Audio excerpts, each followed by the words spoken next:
오늘도 매운 야담을 찾아주신 여러분 감사합니다. 구독과 좋아요를 누르시면 당신에게 항상 행복과 행운이 있을 거예요. 매운 야담 재밌는 이야기 지금 시작합니다. 고구려의 북부 작은 마을. 이곳은 험준한 산맥과 거친 바람이 주민들의 삶을 가득 채운 곳이었습니다. 농사일은 척박했고 이따금씩 마을을 습격하는 도적들 탓에 주민들은 늘 긴장 속에서 하루하루를 이어가고 있었습니다. 그곳에는 유열이라는 한 청년이 살고 있었습니다.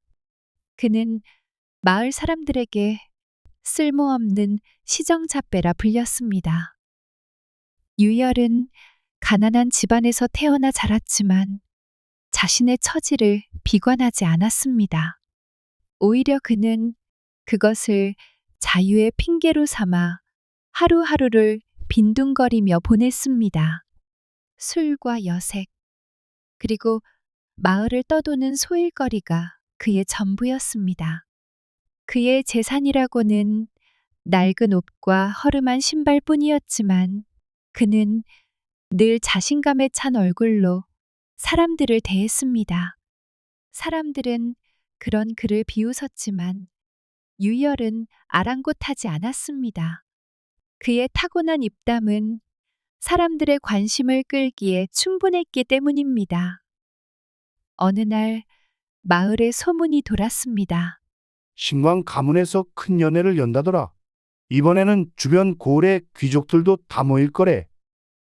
소문은 마을 사람들의 입을 타고 빠르게 퍼져나갔습니다. 신광 가문은 이 지역에서 가장 부유한 가문으로 그들의 연회는 늘 화제가 되었습니다. 신광 가문의 딸 신명은 그 집안의 중심에 있는 인물로 그녀의 고운 자태와 단아한 성품은 고을 안팎에서 화제가 되곤 했습니다. 유열은 연회 이야기를 듣고 입가에 미소를 지었습니다. 부자들이나 즐기는 연애라. 거기서 내 재주를 보여줄 기회가 생길지도 모르겠군. 그는 허름한 옷을 털고 연회가 열리는 신광 가문의 저택으로 향했습니다. 신광 가문의 저택은 고급스럽게 꾸며져 있었습니다. 입구에는 화려한 석등이 늘어서 있었고 저택 내부는 고운 비단과 금실로 장식되어 있었습니다. 연회장은 상류층 사람들로 가득 차 있었습니다. 귀족들과 학자들이 삼삼오오 모여 담소를 나누는 사이 중앙에는 신명이 서 있었습니다. 그녀는 단아한 옷 매무새와 위엄 있는 태도로 연회를 이끌고 있었습니다. 유열은 저택 안으로 들어서며 주위를 둘러보았습니다. 그는 자신을 경계하는 하인들의 시선을 무시한 채 당당히 걸음을 옮겼습니다. 그의 눈은 곧 신명에게로 향했습니다. 저 여자가 오늘 밤 내 목표군. 그는 혼잣말을 하며 신명 쪽으로 다가갔습니다. 저기요, 혹시 별을 보신 적 있으십니까?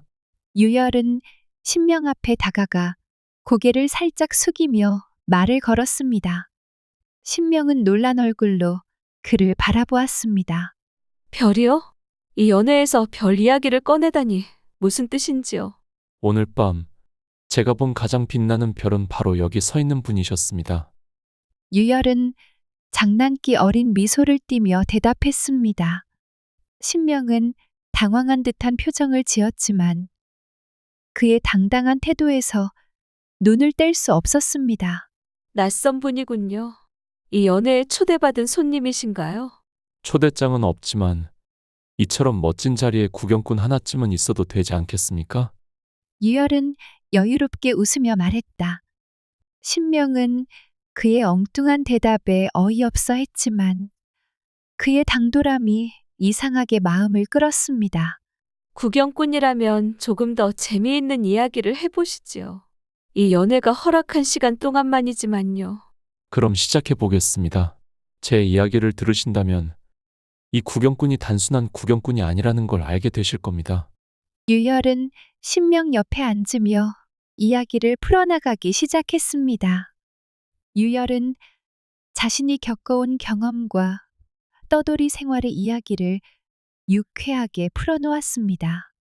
가난한 삶 속에서도 자신만의 방식으로 즐거움을 찾았던 일들, 술과 여색으로 얽힌 황당한 에피소드들, 그리고 그의 타고난 입담으로 많은 이들을 웃게 만들었던 순간들을 거침없이 이야기했습니다. 신명은 그의 이야기를 들으며 웃음을 터뜨렸습니다. 처음에는 그의 허세와 장난스러운 말투를 경계했지만 어느새 그의 진솔한 태도에 매료되고 말았습니다. 그는 단순히 가난을 운명으로 받아들이는 사람이 아니었습니다. 그는 세상과 타협하지 않고 스스로의 길을 개척하는 사람이었습니다. 당신은 정말 대단한 자신감을 가지셨군요. 그런 삶 속에서도 어떻게 그리 당당할 수 있는 겁니까? 신명이 물었습니다. 그건 세상이 제게 준 선물입니다. 비록 가진 것은 없지만 제 삶을 제가 주도할 수 있다는 것만으로도 충분하니까요. 유열은 미소 지으며 대답했습니다. 연회가 끝날 무렵 신명은 다시 유열에게 다가갔습니다. 당신은 어디로 떠날 예정입니까? 그녀가 물었습니다. 내 길은 늘 정해지지 않았습니다. 하지만 오늘 밤 내 길에 별 하나가 빛나 주었으니 오래 기억에 남을 겁니다. 유열은 부드럽게 대답했습니다. 그 별이 쉽게 사라지지 않을 수도 있겠군요. 신명은 미소를 지으며 말했습니다. 그날 밤 두 사람의 운명은 엮이기 시작했습니다. 유열은 신명의 마음에 불씨를 지폈고 신명은 자신을 가두던 틀에서 벗어나고자 하는 열망을 느꼈습니다. 그렇게 두 사람의 이야기는 새로운 길로 나아가기 시작했습니다. 그날 밤 신명 가문의 연회장은 아직 잔잔한 음악과 희미한 등불 아래 반짝이고 있었습니다.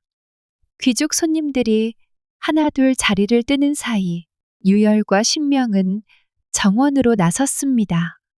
별빛이 그들의 머리 위를 수놓고 달빛이 은은히 두 사람의 얼굴을 비추고 있었습니다. 유열은 신명을 바라보며 낮은 목소리로 말을 건넸습니다. 아씨, 오늘 밤 별빛이 아씨의 얼굴을 질투하는 것 같습니다. 제가 보기엔 별보다 아씨가 더 빛나는 것 같군요. 그의 말투는 부드럽고 음성은 마치 파도처럼 끊임없이 이어졌습니다. 신명은 그를 바라보며 미소를 지었습니다. 당신의 혀는 참으로 뱀과 같군요. 사람을 매혹시키는 그 말을 어디서 배웠는지 궁금합니다. 그녀의 목소리에는 경계와 호기심이 섞여 있었습니다. 유열은 느긋한 웃음을 지으며 한 발 다가섰습니다. 뱀은 사람의 마음을 매혹시키지만 곰은 사람을 보호하지 않습니까? 저는 아씨를 매혹시키고 싶기도 하고 지켜드리고 싶기도 합니다. 아씨께서 허락하신다면 말입니다. 신명은 그의 대담한 말에 얼굴이 살짝 달아올랐지만 도망치지 않았습니다. 그녀는 자신도 모르게 유열의 태도와 말 속에 숨겨진 진실함에 이끌리고 있었습니다. 그가 내뿜는 자유로운 기운은 그녀의 마음속에 잠자던 감정을 깨우고 있었습니다. 유열은 손을 뻗어 신명의 손을 살며시 잡았습니다. 별이 지지 않는 이 밤, 저와 함께 걸으시겠습니까? 그의 손길은 부드러웠지만 그 안에 깃든 확신은 단단했습니다. 신명은 대답 대신 그의 손을 놓지 않았습니다. 두 사람은 정원을 따라 걸으며 서로의 이야기를 나눴습니다. 그들의 목소리는 바람 속으로 흩어졌지만 마음은 점점 가까워졌습니다. 어느 순간 유열은 걸음을 멈추고 신명을 바라보았습니다. 아씨, 제 눈앞에 있는 이 순간이 영원히 지속되었으면 좋겠습니다. 신명은 조용히 그를 응시하며 속삭였습니다. 당신의 말이 정말 사실이라면 그 영혼을 오늘 밤 잠시 느껴볼 수도 있겠군요. 유열은 조심스럽게 신명의 손을 이끌어 정원의 한켠으로 데려갔습니다.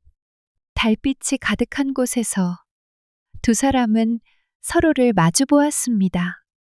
그는 천천히 그녀의 손끝에서 어깨로 그리고 뺨으로 손을 옮겼습니다. 그의 손길은 곰처럼 부드럽고 단단했으며 그녀의 마음에 단단히 닿았습니다. 아씨, 제가 아씨께 바칠 수 있는 건 이 마음과 지금 이 순간뿐입니다. 신명은 그의 눈 속에서 흔들림 없는 진심을 보았습니다. 그녀는 처음으로 자신을 둘러싼 벽이 무너지는 것을 느꼈습니다. 그럼 오늘 밤만큼은 당신의 마음을 믿어보겠습니다. 별빛 아래 두 사람은 천천히 서로를 향해 다가갔습니다. 유열의 입술이 신명의 이마에 닿을 때 그녀는 그의 품에 안겼습니다. 그의 팔은 마치 곰처럼 그녀를 감싸 안아주었고 그의 말은 뱀처럼 그녀의 마음속 깊은 곳까지 스며들었습니다. 그들은 말이 필요 없었습니다. 서로의 눈빛과 숨결 속에서 더 많은 것을 느끼고 있었으니까요. 달빛 아래 두 사람의 실루엣은 하나로 이어졌고 그 순간만큼은 세상의 모든 벽이 사라지는 듯 했습니다. 별이 지지 않는 그 밤, 두 사람은 서로의 온기를 나누며 마음을 열었습니다. 그들의 숨결은 서로의 귓가에 속삭이는 달콤한 노래가 되었고 그들의 손길은 아직 열어보지 않은 새로운 세계를 향한 약속이 되었습니다. 그 밤은 단순히 하나의 밤이 아니었습니다. 그것은 두 사람에게 새로운 시작을 알리는 밤이었고 그들의 운명을 하나로 묶는 밤이었습니다. 며칠이 지나도 유열은 그날 밤의 열기를 잊지 못했습니다. 그의 입에는 여전히 미소가 떠나지 않았고 마을 사람들에게 연신 떠벌리며 자랑하기 바빴습니다. 너희들 신명 아씨 알지? 그날 밤 나랑 함께 있었어. 나랑 말이야, 그 단아한 신명 아씨가. 유열은 마을 장터 한가운데에서 허세 가득한 목소리로 외쳤습니다. 주변 사람들이 의아한 표정으로 그를 바라보았지만 그는 아랑곳하지 않았습니다. 어떤 이는 고개를 내저으며 말했다. 유열, 제발 조용히 해. 그 말이 신명 가문의 귀에 들어가면 내 목숨이 날아갈 거야. 그러나 유열은 느긋하게 웃으며 대답했습니다. 날아가긴 뭘 날아가. 내가 무슨 거짓말을 했다고? 내가 직접 겪은 일을 말했을 뿐이야. 잘난 사람들 속에서도 날 무시 못하는 이유를 보여준 것뿐이지. 유열의 떠벌림은 날이 갈수록 더해갔습니다. 마치 자신이 세상을 정복한 왕이라도 된 것처럼 그는 신명을 얘기하며 자신감을 뽐냈습니다. 그러나 마을 사람들은 그의 행동에 불안감을 느끼기 시작했습니다. 신명 가문이 어떤 가문인지 모두 알고 있었기 때문이었습니다.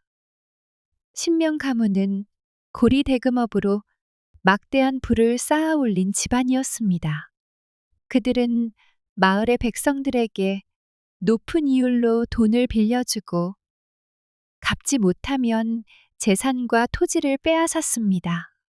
마을 사람들은 그들의 횡포에 분노했지만 법은 신명 가문을 두둔했습니다. 그들의 돈과 권력이 법 위에 있다는 것은 누구나 아는 사실이었습니다. 유열, 멈춰야 해. 어느 날 장터에서 한 노인이 다가와 그의 팔을 붙잡았습니다. 그만둬. 지금 당장. 내가 떠벌리는 소문이 신명 가문의 귀에 들어가면 넌 살아남지 못할 거야. 신광 어른이 누군 줄 알고 그러는 거냐? 알죠. 신명의 아버지. 돈 좀 많고 무서운 사람이라면서요? 유열은 팔을 빼내며 대수롭지 않게 대답했습니다. 단순한 유지가 아니야. 그 사람은 내 목숨을 빼앗아도 아무도 뭐라 하지 못할 사람이야. 넌 지금 불 속에 발을 담그고 있는 거라고. 노인은 간절히 충고했지만 유열은 여전히 웃고 있었습니다. 결국 일이 터졌습니다. 신광은 마을에 퍼진 소문을 들었고 그의 얼굴이 단단히 굳어졌습니다. 그는 집안의 하인들에게 명령을 내렸습니다. 그놈을 잡아와라. 어디에서든 찾아내서 내 앞에 데려와. 그날 저녁 유열은 마을의 뒷골목에서 하인들에게 붙잡혔습니다. 그들은 아무런 설명도 없이 그를 신명 가문의 저택으로 끌고 갔습니다. 신광은 거대한 저택의 중앙홀에서 유열을 기다리고 있었습니다. 그가 앉아있는 의자는 마치 왕좌처럼 웅장했고 그의 눈빛은 칼날처럼 날카로웠습니다. 유열은 억지로 끌려와 신광 앞에 무릎을 꿇었습니다.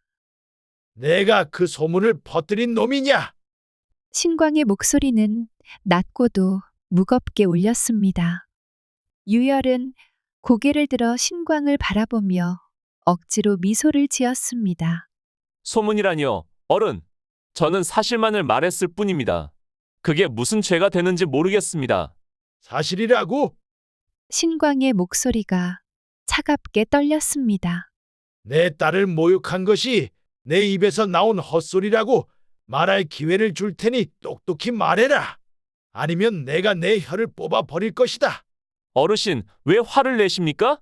제가 말한 것은 그저 그날 밤에 있었던 일일 뿐입니다. 아씨께서 저와 함께 시간을 보내셨다는 것 외에 무엇이 문제란 말입니까? 유열은 끝까지 태연한 척했습니다. 신광은 그의 말을 듣고 더 이상 참을 수 없다는 듯 의자를 박차고 일어섰습니다. 이 망할 놈아, 내가 감히 내 집안을 모욕하다니. 그는 하인들에게 소리쳤습니다. 저 놈을 지하실로 끌고 가라. 오늘 밤 그의 혀가 얼마나 뱀처럼 잘 움직이는지 시험해 보자. 유열은 하인들에게 끌려가며 비명을 지르지 않았습니다. 그는 여전히 자신만만한 미소를 잃지 않았습니다. 그렇다고 내가 죽겠습니까? 나는 말입니다. 별을 사랑했던 사람입니다. 별이 다시 떠오를 때까지 기다릴 뿐입니다. 그의 말은 기괴할 정도로 차분했습니다. 그러나 신광의 저택 지하실에서 무슨 일이 벌어질지 아는 사람은 아무도 없었습니다. 유열이 이 상황을 어떻게 돌파할지 혹은 살아남을 수 있을지조차 불투명했습니다. 그의 혀는 신광의 분노 속에서 어떤 대가를 치르게 될지 이제부터 시작될 일이었습니다. 신광은 저택의 거대한 응접실에서 홀로 고민에 빠져 있었습니다. 의자는 그의 무거운 생각을 담기라도 한 듯 삐걱거렸습니다. 눈앞에는 아직도 그날 유열이 내뱉었던 당돌한 말들이 맴돌고 있었습니다. 저놈을 어떻게 해야 한담? 신광은 자신도 모르게 중얼거렸습니다. 한쪽에서는 당장 그를 처형해야 한다는 생각이 들었지만 다른 한편으로는 쉽게 결정할 수 없었습니다. 유열은 단순히 건방진 젊은이가 아니었습니다. 그의 대담함과 태도에는 이상하게 사람의 마음을 흔드는 무언가가 있었기 때문입니다. 이윽고 신광은 천천히 몸을 일으켰습니다. 그는 늘 중요한 결정을 내릴 때마다 찾는 사람이 있었습니다.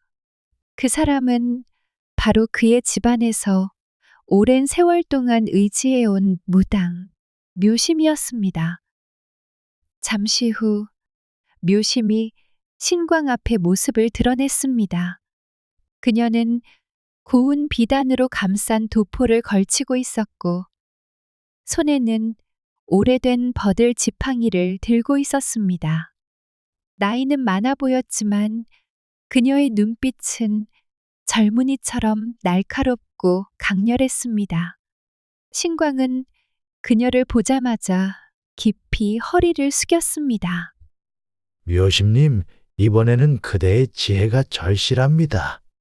묘심은 신광을 가만히 바라보다 고개를 끄덕였습니다. 말씀해 보십시오.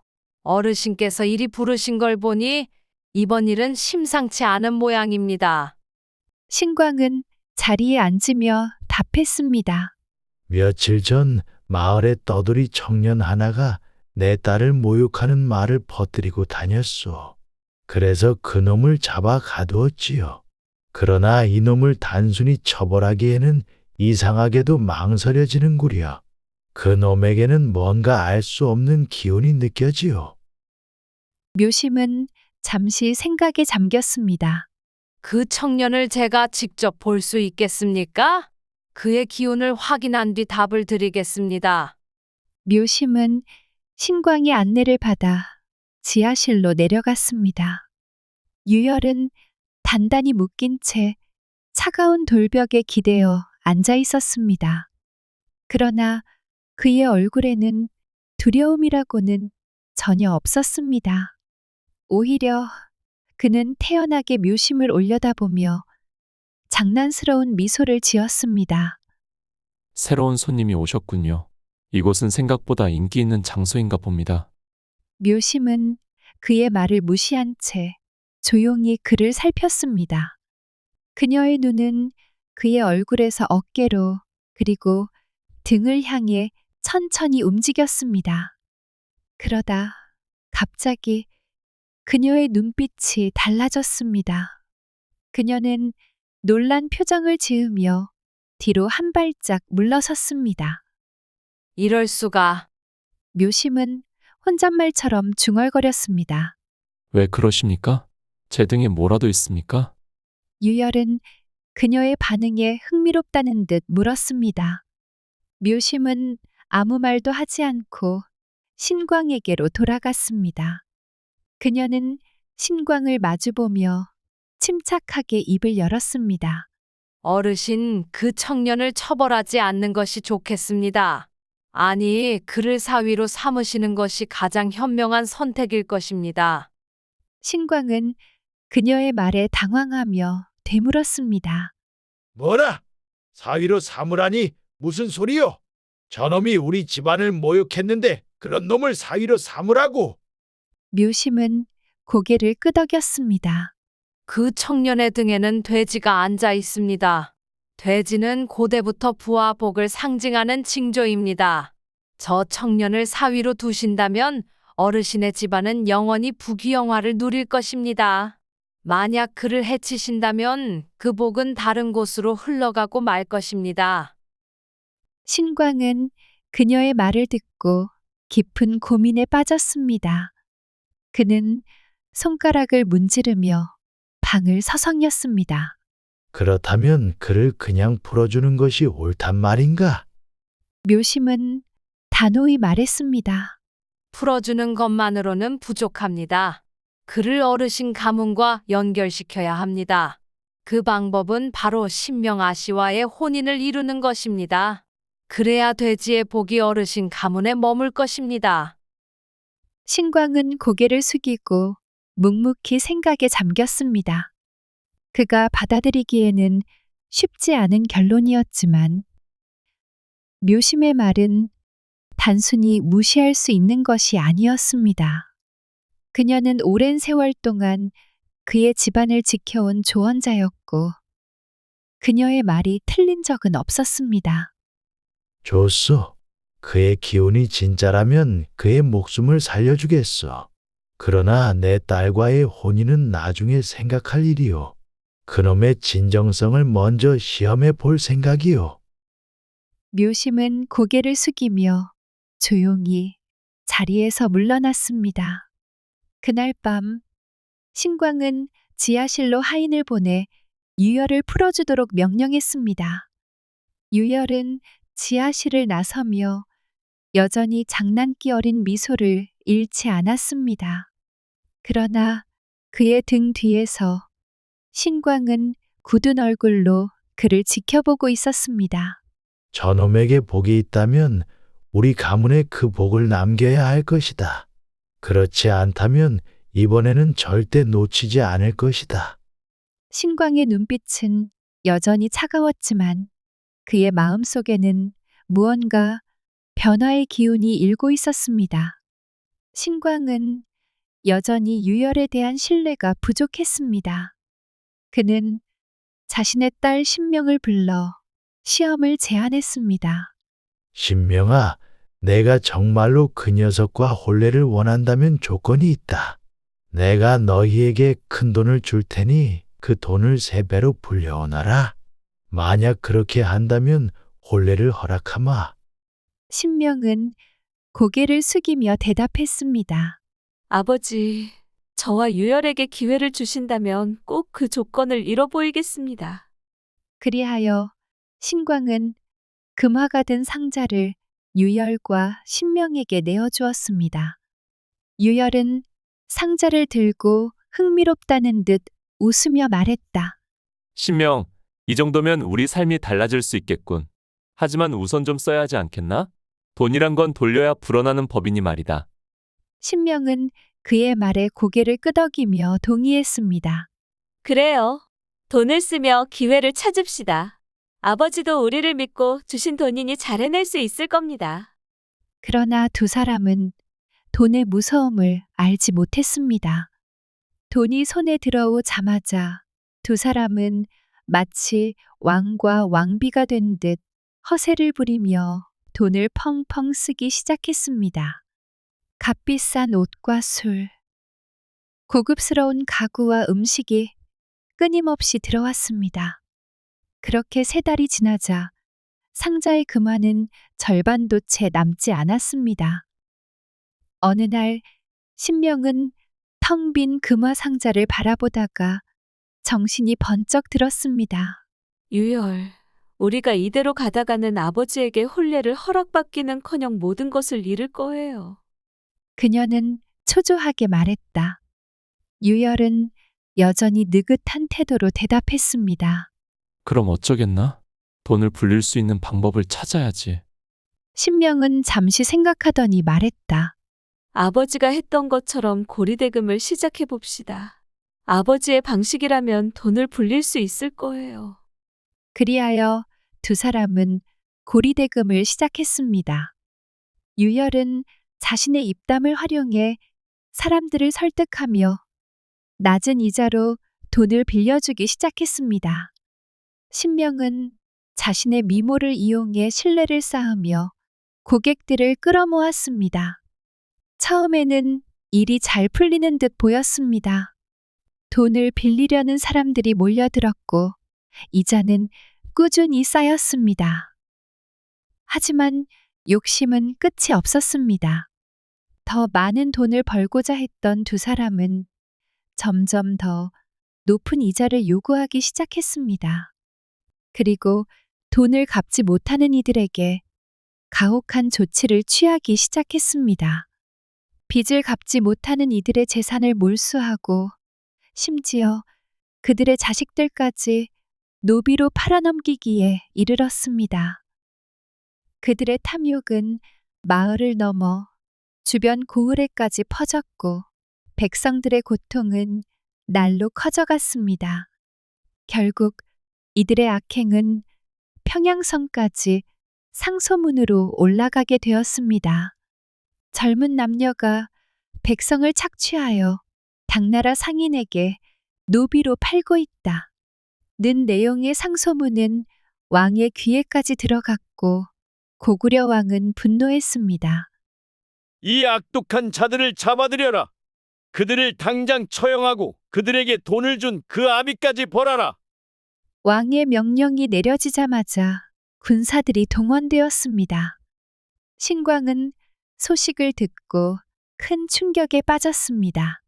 내 딸과 그놈이 이 지경까지 될 줄은 몰랐는데 이게 다 내 욕심 때문인가?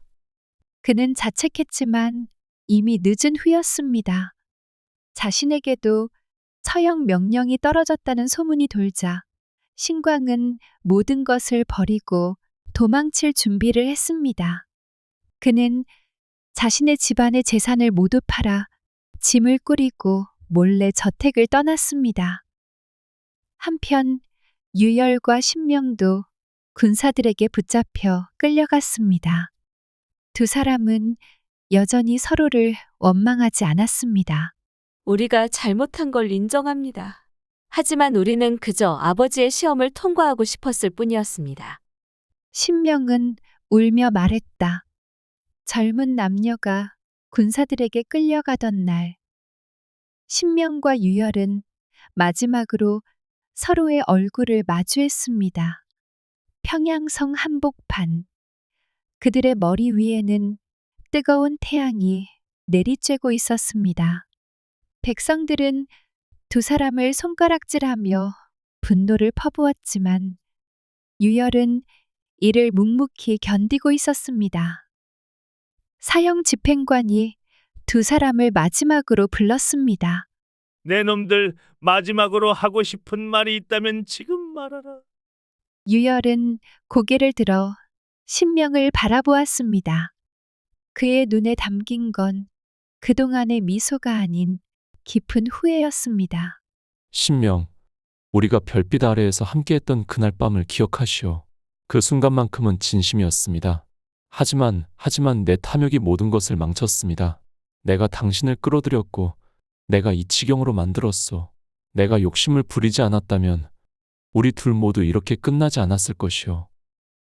그의 목소리는 떨렸고 눈가에는 후회의 눈물이 맺혔습니다. 신명 또한 고개를 떨구며 눈물을 흘렸습니다. 유열, 우리 둘 다 죄를 지었습니다. 이제 더는 무엇을 말해도 소용없겠지요.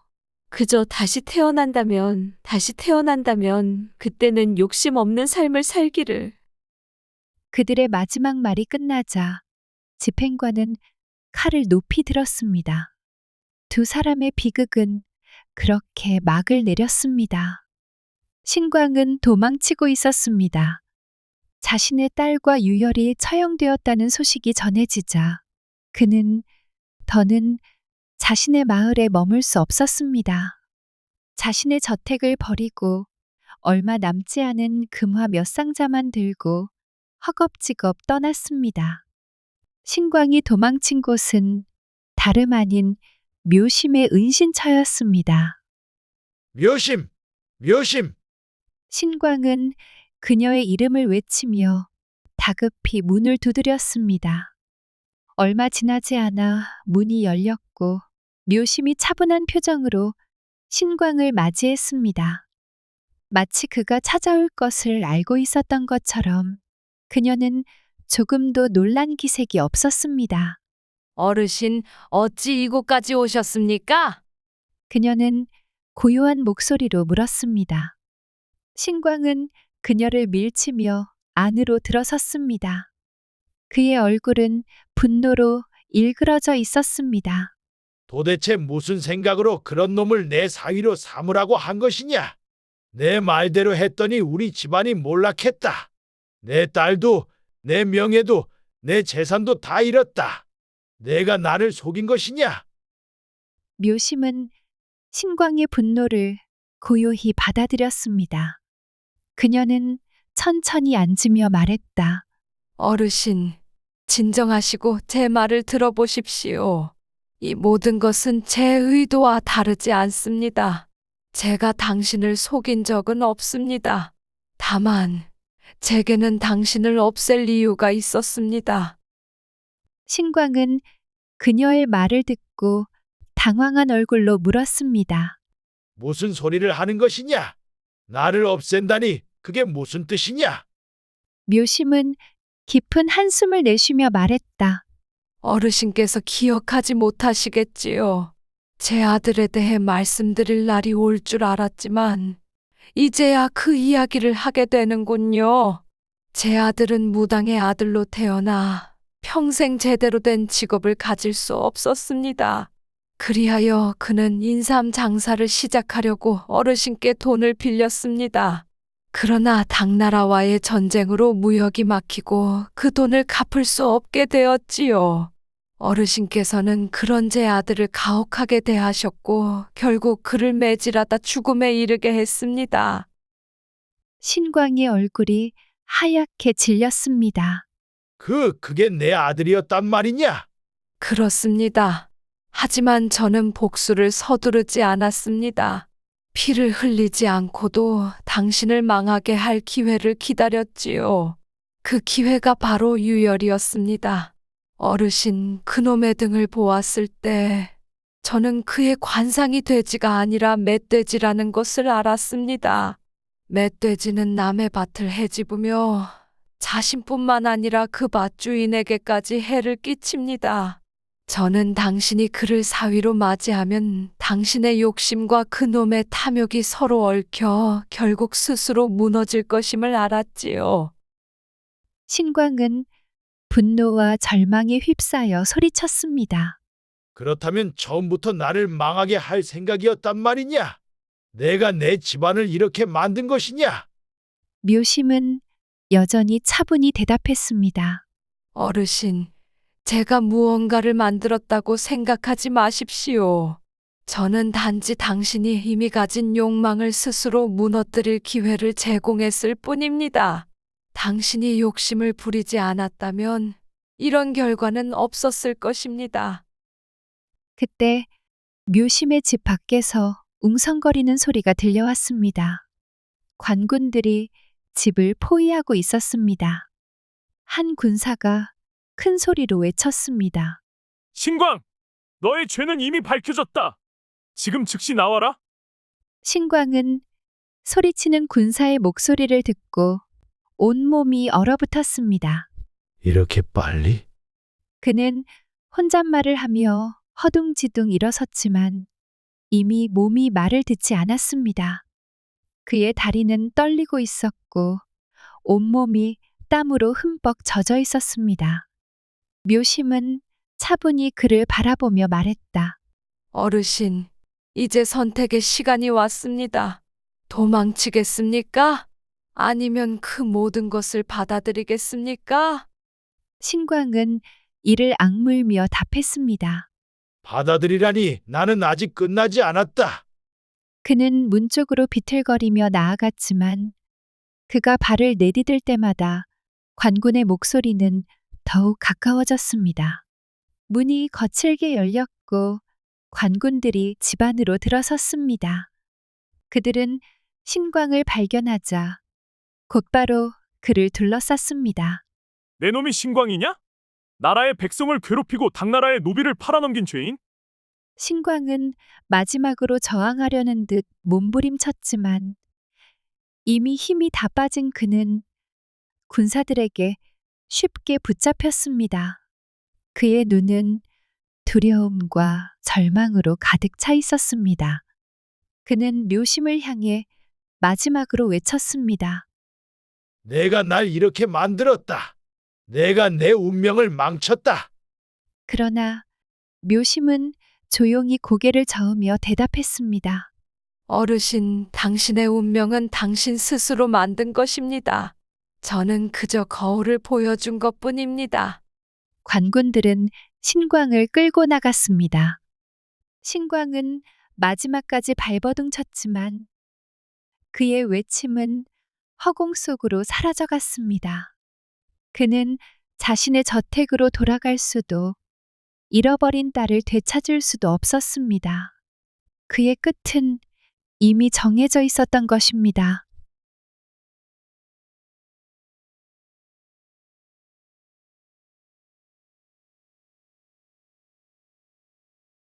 즐거우셨다면 구독과 좋아요, 댓글 부탁드립니다. 매운 야담, 더 매운 이야기로 다시 돌아오겠습니다. 지금까지 매운 야담이었습니다. 즐거운 하루 보내세요.